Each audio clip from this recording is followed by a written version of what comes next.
Düsseldorf, West Germany, April 1965. Sister Margareta Hoffmann stood at the window of the small convent hospital where she'd worked for the past 15 years, watching rain streak down the glass. She was 63 now, her hands gnarled with arthritis, her back permanently bent from decades of leaning over hospital beds. The war had been over for 20 years. 2 decades since she'd last worn the grey uniform of a Wehrmacht medical auxiliary. 2 decades since she'd last seen the faces of the young British airmen who'd passed through her ward. Behind her, Sister Anna was arranging flowers in a vase, humming quietly. The younger nun had been just a girl during the war, too young to remember much beyond the bombing raids and the hunger. She didn't understand why Margaret sometimes woke in the night, whispering names in English. The post had arrived that morning. Among the bills and church notices sat a cream-coloured envelope bearing a British stamp. Margaret had stared at it for nearly an hour before finding the courage to open it. Even now, the letter lay unread on her desk, the handwriting neat and formal, the words swimming before her eyes every time she tried to focus. "Are you going to read it?" Anna asked gently. Margaret picked up the envelope again. Her fingers trembled. After all these years, why would they write? What could they possibly want from an old German nurse who'd simply done her duty during the darkest chapter of their shared history? She'd spent 20 years trying to forget. 20 years attempting to bury the guilt, the shame, the complicated tangle of emotions that came from having cared for enemy soldiers while her own country burned. 20 years wondering if those young men, the ones who'd survived, hated her for what Germany had done. The letter felt heavy in her hands, heavier than paper should be. What if they'd written to condemn her? To remind her of crimes she'd witnessed but been powerless to prevent? To accuse her of complicity in horrors committed under the flag she'd once served? She unfolded the pages and began to read. To understand what the letter meant, one must go back to the autumn of 1943, when Sister Margaret Hoffmann was not yet grey-haired and bent, but a young woman of 41 with steady hands and a reputation for never losing her composure. She worked then at Stalag Luft 3, the Luftwaffe-run prisoner of war camp in Lower Silesia, assigned to the medical facility that treated both German personnel and Allied prisoners. The camp held thousands of Allied airmen, mostly British and American, shot down over German territory. They arrived broken, bones shattered, skin burned, minds fractured by the trauma of watching their aircraft explode around them, of parachuting into enemy territory, of surviving crashes that killed their friends. The camp hospital was a series of wooden barracks, drafty and cold, equipped with whatever medical supplies could be scrounged from an increasingly desperate German war machine. By 1943, morphine was scarce. Bandages were washed and reused until they fell apart. Anesthesia was rationed. Yet the Geneva Convention was clear. Prisoners of war were entitled to medical care equal to that given to the captor nation's own forces. In practice, this meant everyone suffered together. Margaret worked alongside 3 other German nurses and 2 German doctors, treating a constant stream of wounded men. Some days, she dressed infected wounds in freezing temperatures, her fingers so cold she could barely tie a knot. Other days, she held the hands of dying men and whispered prayers in a language they couldn't understand, hoping the comfort of a human touch transcended words. The British prisoners called her Sister Margaret, unable to pronounce her German name properly. They were polite, almost formally so, even in their pain. "Thank you, sister. I'm sorry to trouble you, sister. Could I have some water, please, if it's not too much bother?" Their courtesy broke her heart in ways the war itself could not. Flight Lieutenant James Crawford arrived at the camp hospital in November 1943. His Lancaster bomber had been shot down over Berlin. He'd bailed out with 3rd-degree burns covering his left arm and shoulder, shrapnel wounds in his leg, and 3 broken ribs. He was 24 years old. He looked 16. When they brought him in, he was unconscious, his burned flesh weeping through makeshift bandages applied by whoever had captured him. Margaret cut away what remained of his flight suit, her stomach churning at the extent of his injuries. Burns were the worst. Burns always led to infection, and infection without proper antibiotics usually led to death.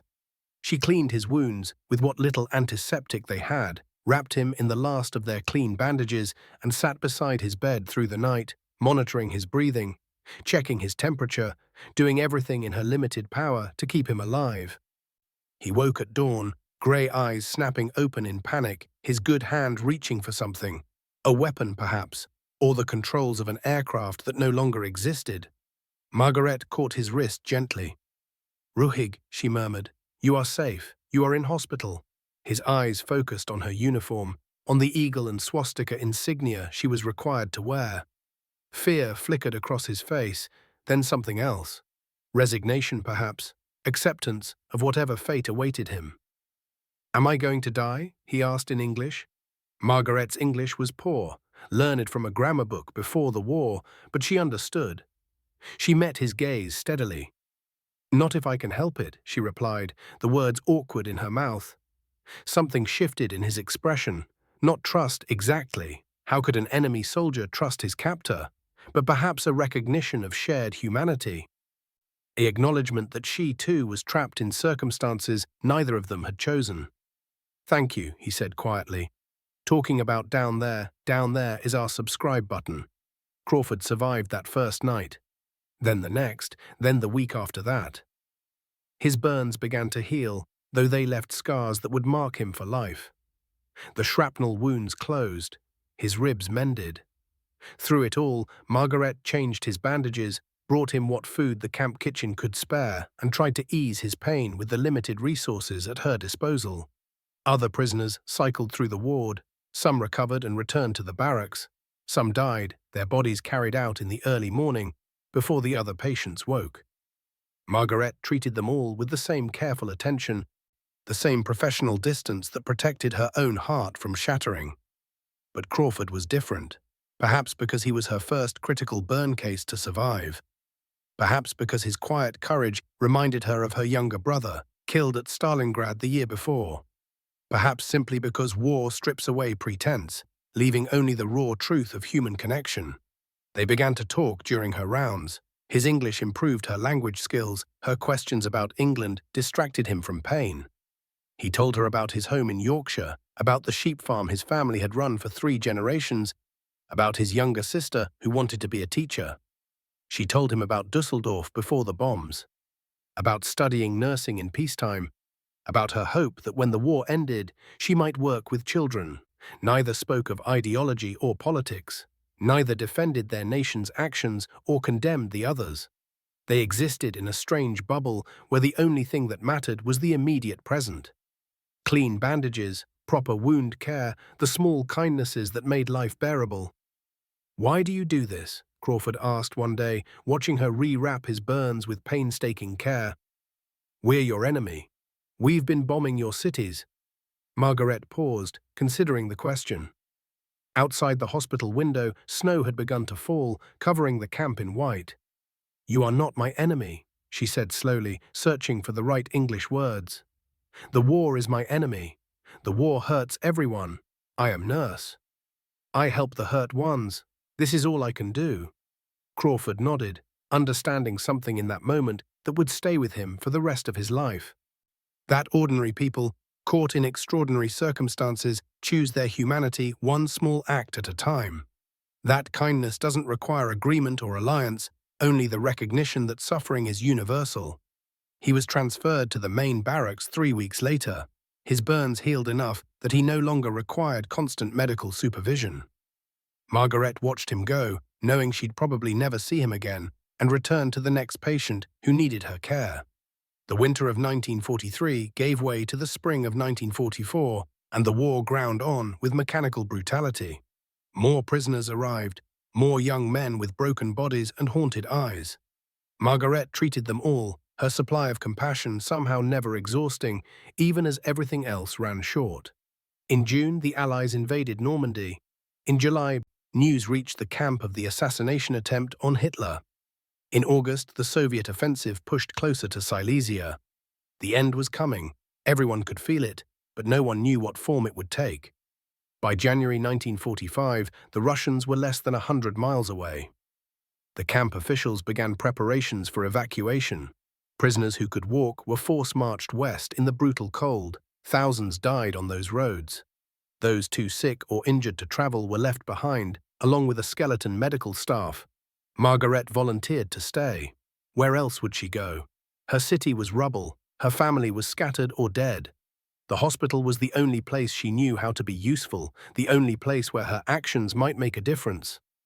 The Russians liberated the camp on February 2, 1945. By then, Margaret had been without proper food for 2 weeks, treating the remaining prisoners with bare hands and determination. The Soviet soldiers who found her were suspicious at first. Their rifles trained on her grey uniform. But the British prisoners vouched for her. "She's one of the good ones," they told the Russians. "She kept us alive." If you're still watching, you're clearly a history lover. Hit that subscribe button. The aftermath of war is not clean or cinematic. There are no clear boundaries between victim and perpetrator, no simple categories for those who exist in the grey zones between. Margaret was German. She'd worn the uniform. She'd served the regime, but she'd also saved British lives, had chosen mercy when cruelty would have been easier, had maintained her humanity in circumstances designed to strip it away. The British authorities who processed her case after the war didn't know what to make of her. She wasn't a war criminal, but she wasn't quite innocent either. In the end, they let her go home, or what was left of it. She made her way back to Düsseldorf in the summer of 1945, walking most of the way through a landscape of devastation. She found work at a Catholic hospital run by Benedictine nuns.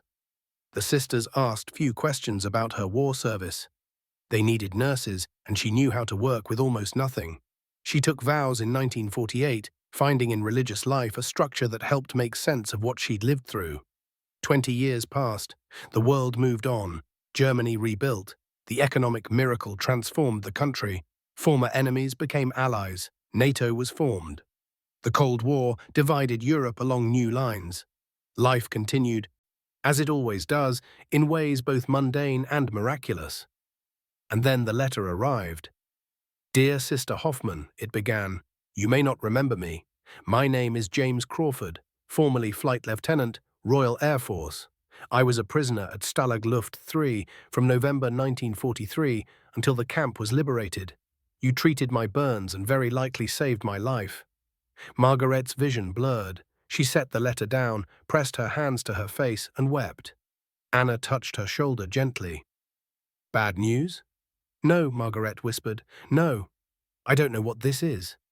She forced herself to keep reading. The letter explained that Crawford, now a civilian working as a veterinarian in Yorkshire, had spent years trying to locate her.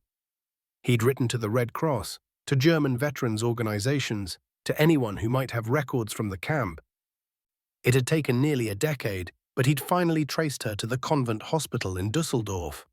"I am writing," the letter continued, "because several of us from the camp, men whose lives you touched during our darkest days, have never forgotten your kindness. We meet annually, those of us who survived, to remember our friends who did not. This year, on the 20th anniversary of the war's end, we wish to do something different. We wish to thank you." The letter went on to explain their plan: a reunion in England, a gathering of former prisoners and the medical staff who'd cared for them, an acknowledgement of the complex humanity that had existed even in a POW camp, even in wartime, even between enemies. They'd raised money among themselves to pay for her travel.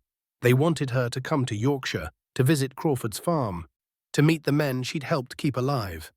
They wanted to give her a gift of gratitude.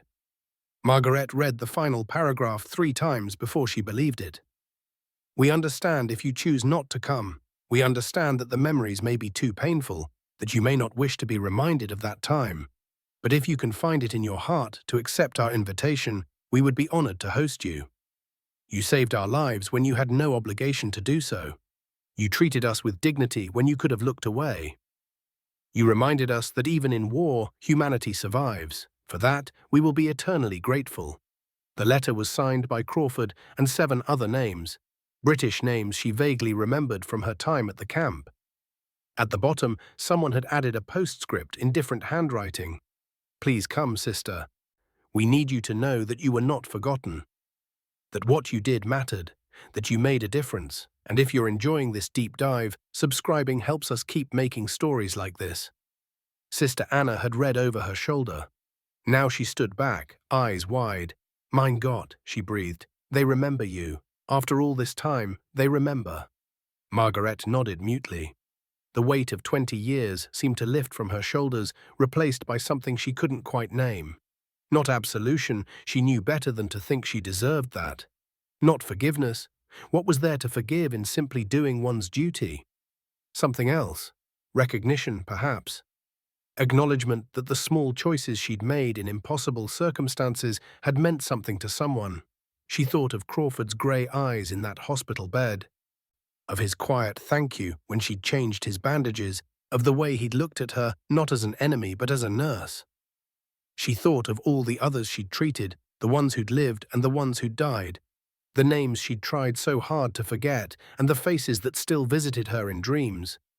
Could she do this? Could she travel to England, face these men again, confront the ghosts of a past she'd spent 2 decades trying to outrun? "You must go," Anna said firmly. "This is grace, sister. This is healing."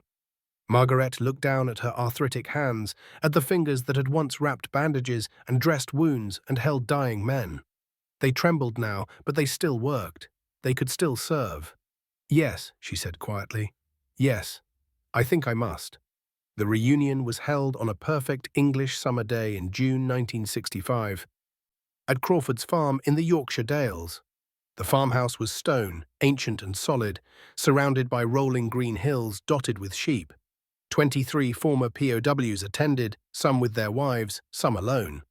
All of them had survived wounds that should have killed them, had lived through circumstances that broke stronger men, had carried the memories of war for 20 years. They'd arranged everything with military precision. A hired car met Margaret at the airport. A guest room was prepared in Crawford's home.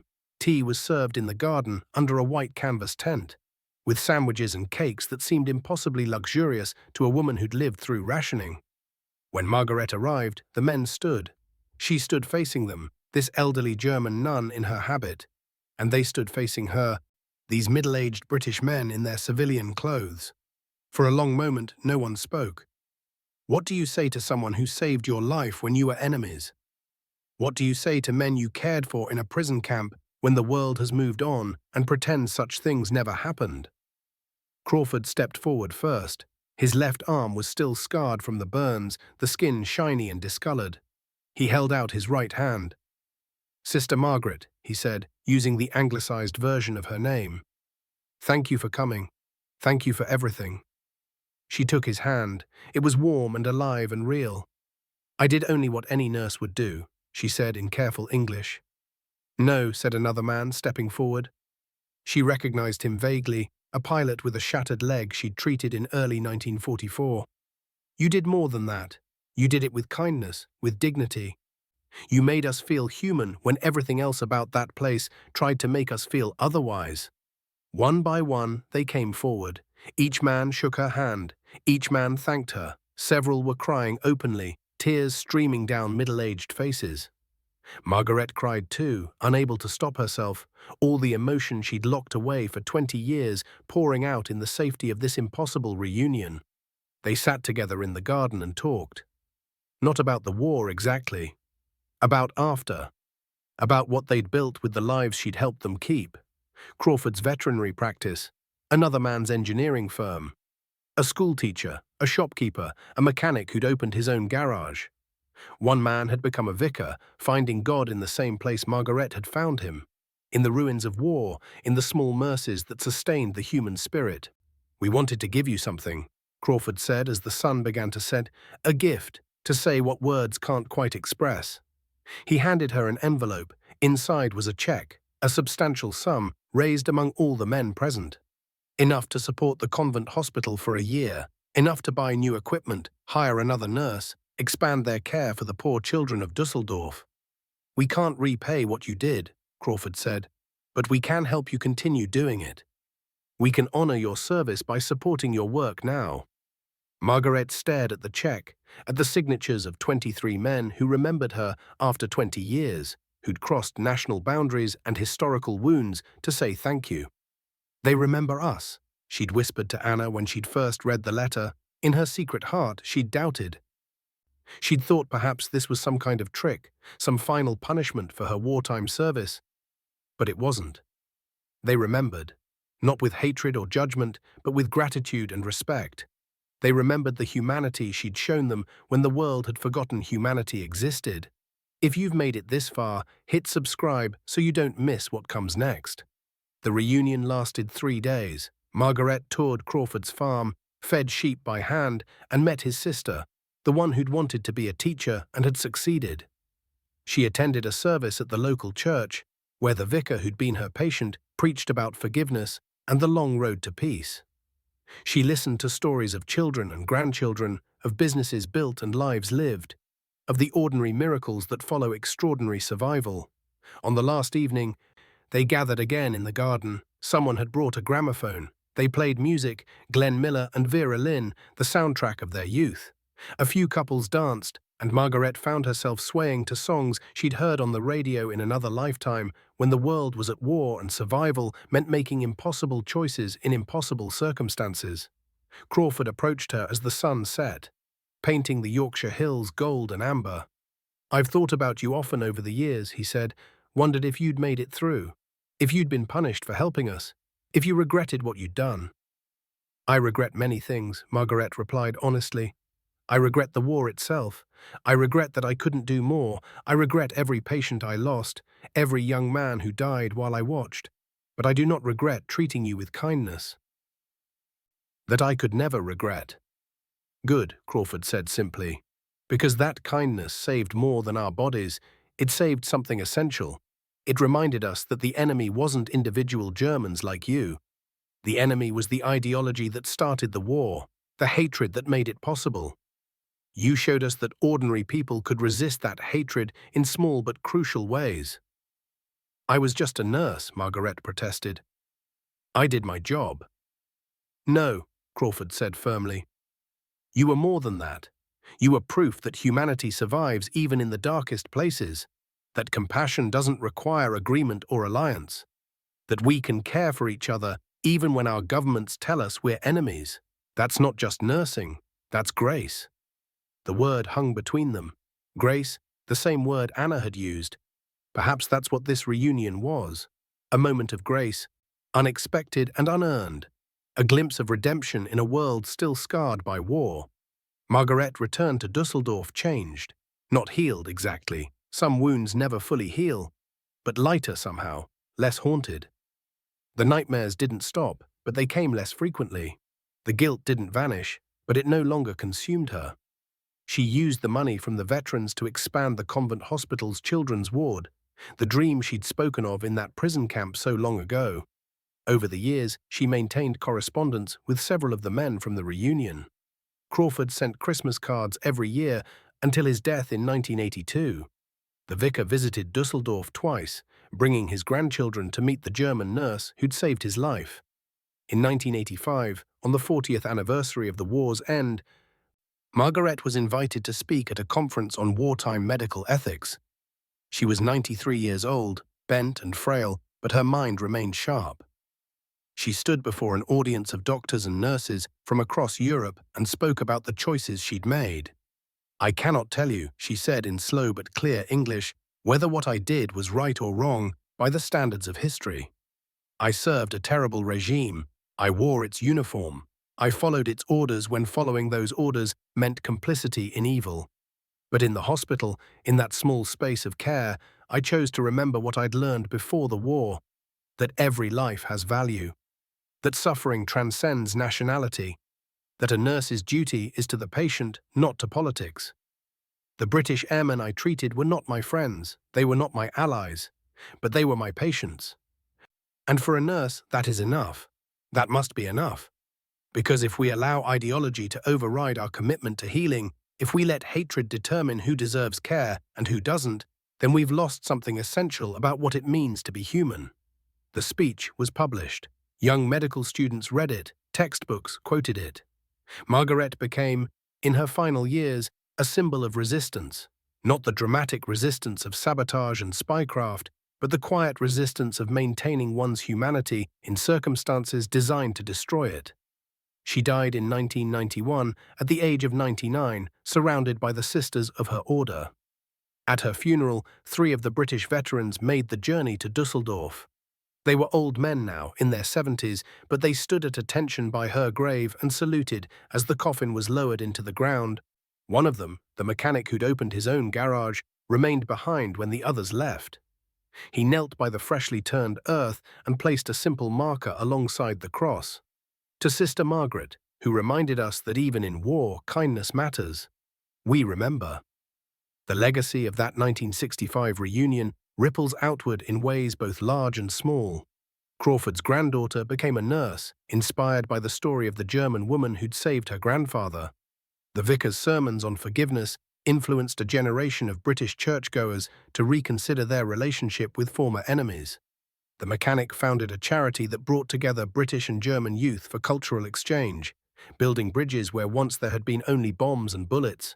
But perhaps the greatest legacy is simpler than that.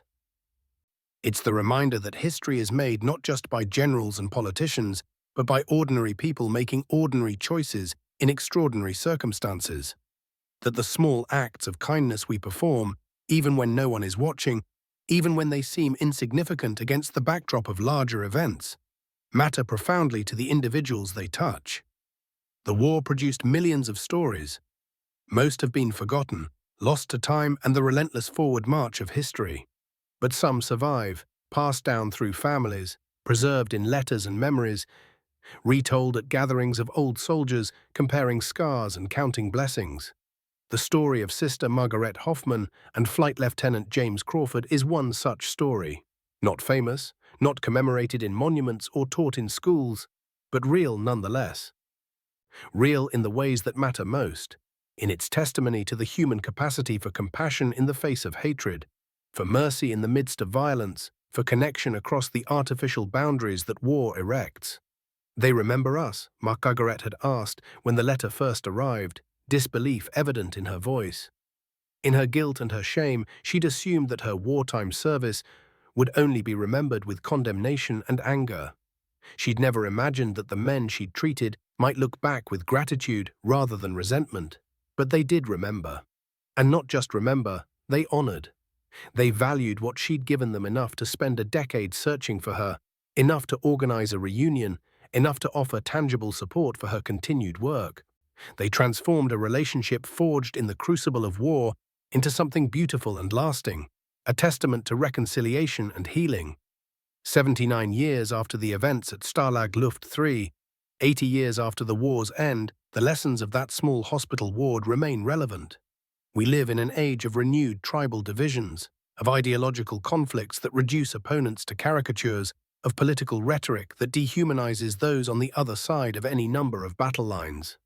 The story of Sister Margaret offers an alternative model. Not naive pacifism, she understood the reality of war and the genuine evil of the regime she'd served. Not moral relativism, she never excused the Nazi atrocities or claimed that both sides were equally guilty. But a recognition that even in the context of a just war against a genuinely evil regime, individual humans on both sides retain their humanity. That our obligation to care for one another doesn't end at national boundaries or ideological disagreements. The British airmen who bombed German cities weren't wrong to fight against Nazism. The German nurses who treated those same airmen when they were captured weren't wrong to offer medical care to enemy soldiers. Both actions were necessary, both were human. War forces impossible choices, but within those choices, small mercies remain possible. This is what Crawford and his fellow veterans understood when they traveled to find Margaret. This is what they wanted to honor, not her service to the German military, but her refusal to let that service strip away her fundamental compassion.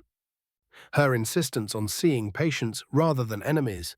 Her choice to offer dignity when cruelty would have been easier, and perhaps even justified by the standards of wartime. "We need you to know that you were not forgotten," the postscript had read, "that what you did mattered, that you made a difference." In the end, perhaps that's what we all need to know.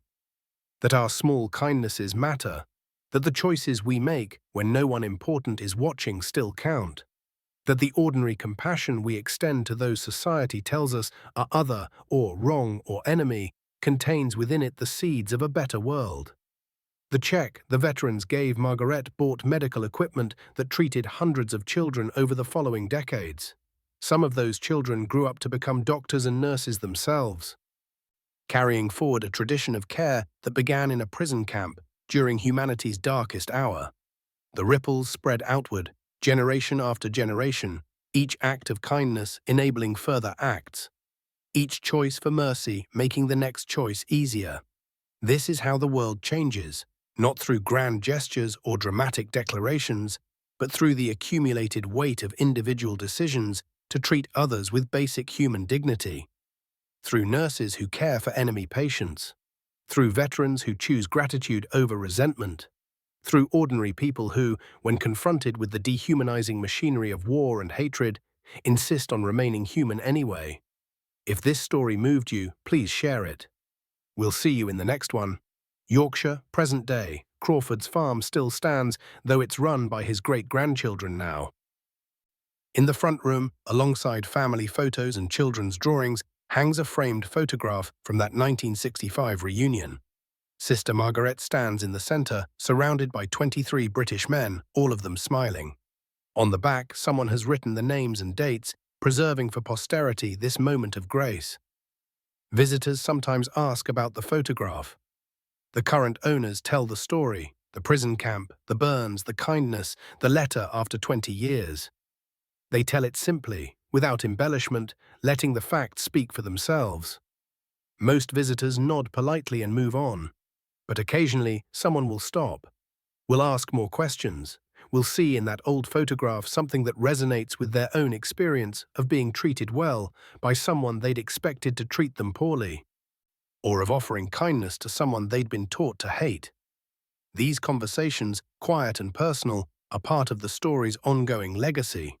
They're evidence that the lessons of 1943 and 1965 remain relevant today, that we still need reminders of our shared humanity, that we still benefit from examples of people who chose compassion over ideology, mercy over vengeance, connection over division.